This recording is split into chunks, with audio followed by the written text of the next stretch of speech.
3 qadamli переговор stili bor, sandwich stil deydi. Mi 6 va CRU va FBR ishlatadi bu narsani, bilasizmi? Amerikanskiy va britanskiy переговорщикlar, ya'ni muzokarachilar biznesda ham bu narsani qo'llaydi umumiy harbiy strategiyada ham qo'llashadi. Harbiy strategiyadan olingan muzokaralar stili bor. Sandwich stili 3 ta etapdan iborat. 3 ta qadamdan iborat strategiya. Birinchisi ijobiy gap, ya'ni maqtov. Sizlarni kompaniyalar bilan ishlaganimizdan biz mamnunmiz. Mahsulotinglarning sifati zo'r va servisingiz a'lo darajada deysiz. Ikkinchi etap o'sha asosiy masalaga, ya'ni muammoga o'tasiz. Hozir bozordagi raqobat sabab narx masalasi biz uchun juda ham muhim bo'lib qoldi. Shu buyurtma bo'yicha qo'shimcha chegirma yoki qulayroq shartlarni ko'rib chiqish imkoniyati bormi? O'sha muammo haqida o'tilyapti. Uchinchi shak ijobiy yakun. Agar birgalikda yechim topsak, birgalikda deyilyapti. Yechim topsak, hamkorligimiz yanada kattaroq hajmlarda davom ettirishini xohlardik, deyapti. Ya'ni xohlardim bas, xohlardik deyapti.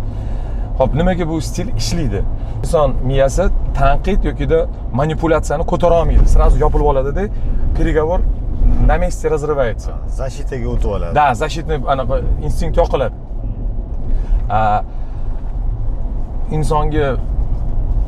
Inson konstruksiyasiga tak, ijobiy kontekst ichida berilgan taklifni inson osonroq qabul qiladi. Ya'ni положительный kontekst ichida o'rtasida muammoni tiqib ketish hamma narsani chiroyli yakun topishiga 98% переговорlar udashni chiqadi. Hattoki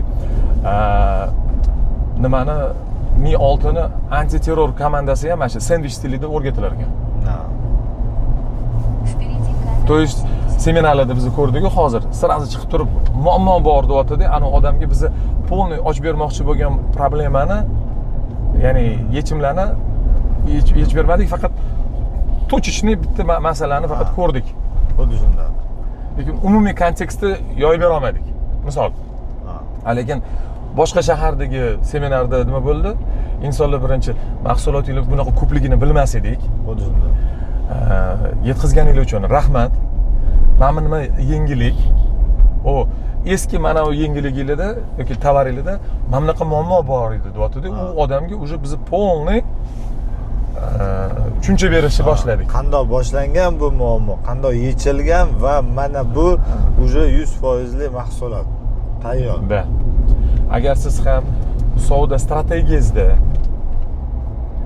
eski maktab formulasini qo'llayotgansiz, ya'ni старая школа продаж, faqatgina davleniya bilan va narx manipulyatsiyasi bilan insonga faqatgina tovar sotish bo'lgan.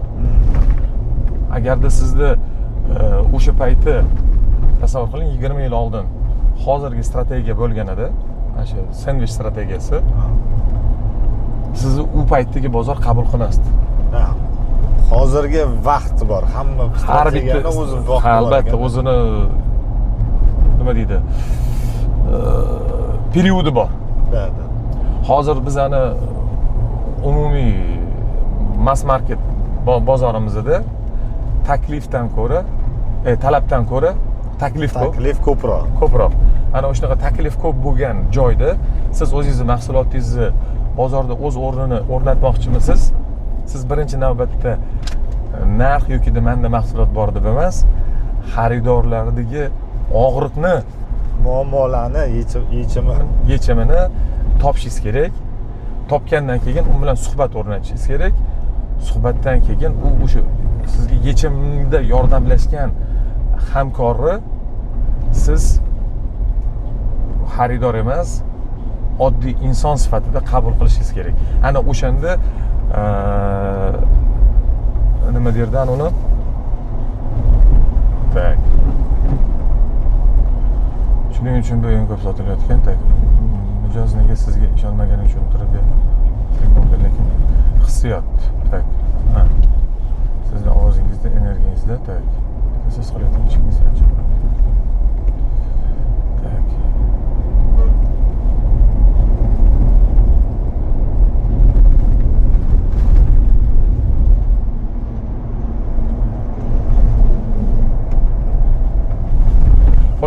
Mijoz sizni mahsulotingizni bilmasligi mumkin, lekin siz ishingizni sevishingizni yoki sevmasligingizni bir necha daqiqada sezib oladi. Tak, yo bu insonlar tomonidan ongsiz ravishda nevrologik, ha. Chunki inson siz bilan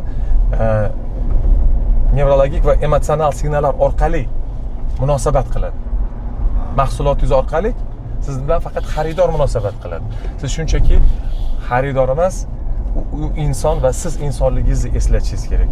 O'shaning uchun ko'pincha psixologik ustойчивость o'zbekchasiga nima bo'ladi? Ha, psixologik barqaror bo'lgan insonlarni mana shunaqa razvedkaga yoki harbiy переговорlarga tanlashadi. Ular harbiy formasiga ishongani uchun emas, ular aynan o'sha muloqotda muammoni birinchi bo'lib o'rtaga tashamaydi. Ular birinchi navbatda siz yaxshi insonsiz deydi. Siz ham odam, uyingda nechta farzanding bor deydi. Mani qizim 8 yoshga to'ldi, seni o'g'ling necha yoshga to'ldi deydi. Illiqlik paydo qiladi, ha. Muomala qiladi. Ya'ni kiradi o'sha insonni aynan emotsional foniga kiradi. Psixologik kartinasini tuzadi. Bundan keyin uni ichidagi og'riqni bilib turib, muammoni hal qiladi. Xo'p, hozirgi muammo nima? Sen kimdandir norozisan, to'g'rimi? Iqtisodiy holating yaxshi emas, to'g'rimi? Ha. Qancha muammo, o'sha muammoni narxi qancha deydi? Mana bankdan 100 ming dollar kreditim bor, o'shaning uchun o'zim yo'q bormoqchiman deydi. Bo'ldi, gap yo'q. Men senga 100 ming dollarlik kreditingni 2 yildan keyin yopib berishingga bankka nachalligini chaqirib kelaman dedi-da, ana odam uspokоить qiladi. Keyin u odam yana dal shu o'zini detonatsiya qilib olmasligi uchun birgalikda shu bo'yningdagi bombani yechaylik deydi. Sotuv ham xuddi shunaqa narsa. Faqatgina narxim zo'r, tovarim zo'r deb kelib qovurish kerak emas-da. Bu sotuvchi bolalarga va bu biznes egalariga ham foydali ma'lumot bo'ladi.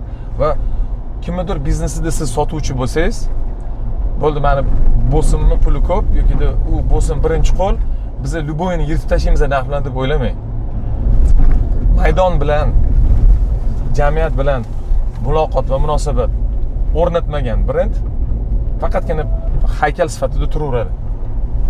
Shu joyda aytib o'tmadi, bu strategiya ustachilik sohasida ham juda qo'llaniladi. Juda qo'llanilsa bo'lar ekan. Albatta. Mijoz, biz ham mijoz bilan, misol biznesmenlar ham hammasi mijoz bilan muloqot qiladi. Albatta. Do'konchilar bilan ham sizlar usta kelib muloqot qilayotganinglarda sani mahsuloting yomon ekan deb kelish kerak emas. Mana xuddi shunday. Sani mahsuloting yomon ekan, men sendan mol olmayman deyish kerak emas. Yechim taklif qilsa, yo'q, birinchi ularga o'tirib bir chashka kofe taklif qilish kerakda. O'zingiz bilan kofe olib keling do'konga. Teskarisi emas. Siz olib keling. Siz u insonni kamchiligini aytmoqchisiz, uni ustida o'sishini xohlayapsiz uni. Aslida. Siz ikkita dona Coca-Cola olingda, kelib mana senga, mana menga kun isida chanqab qoldik, ichib olaylik. Nimaga keldingiz o'zi? Do'koning zo'rdek, konditsioneri zo'r qilib qo'ygansan-da. Kun issig'ida sen bilan ham savdo qilish yaxshi, ham mahsuloting zo'r, narxing ham zo'r. Mana shundan boshlaydi muloqotni. Ikkinchi etapga o'tganingizda o'sha masalaga o'tasiz. O'tgan hafta savdo bo'limingizdan falon mahsulotni olgan edik, ikkita dona truba kam chiqibdi. Yoki da singan kallali kanalizatsiya truba jo'natib qo'yibsan. Xo'p. O'shani uyi egasiga jabr bo'lyapti. Imkoniyat bormi shuni qanaqadir yechimini topishni? Ishoning imkoniyati bo'ladi. Imkoniyati yo'q holatda ham. Uchinchi etapda keyingi safar xuddi shunaqa muammolar bo'ladigan bo'lsa, bizga og'ir tutmang iltimos. Biz sizni rivojingizni xohlaymiz faqat. Hamma o'zini mehnatini halollab olishini va hech kim orqasidan qarg'ish eshitishni xohlaymiz. Asobini siz uchun biz qarg'ish eshitish xohlamaymiz. Desangiz, ana keyingi safar u inson sizni qizilliklar bilan kutib oladi. Shunaqa muzokaralarni savdogar, sotuvchi va usta akalarga jo'natib qo'ysanglar, manfaatli bo'ladi.